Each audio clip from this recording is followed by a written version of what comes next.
the little garden replanting now.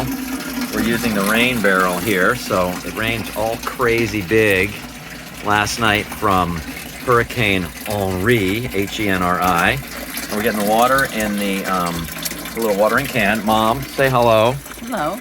Tell us what you're planting today. Walk with me over here. It looks like there's some oregano nicely labeled. So we have oregano and thyme.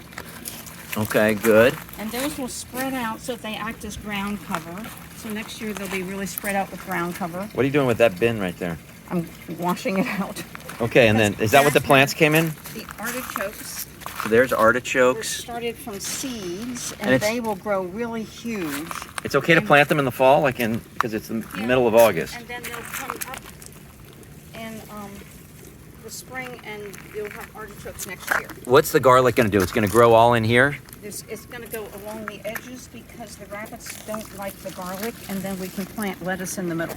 Okay, that's a good idea. And that the brownish stuff is coffee grounds, because coffee grounds from Starbucks, Oh, great. they give you old coffee grounds that are used. You can ask the Starbucks for You them? can ask the Starbucks. I got huge bags. It was really hard For free. for free. Really hard to carry them Love because that. they were so heavy. Now, these are coming in. These are the plum. It looks like there's a couple of these little tiny ones. They don't grow much bigger, right? I assume that's how big they grow. Okay, and then these ones, for whatever reason, aren't growing, or they're not fruiting yet, for whatever reason. And some of the blueberries have come in again, but they're not as big as earlier this summer. Overall, pretty great garden.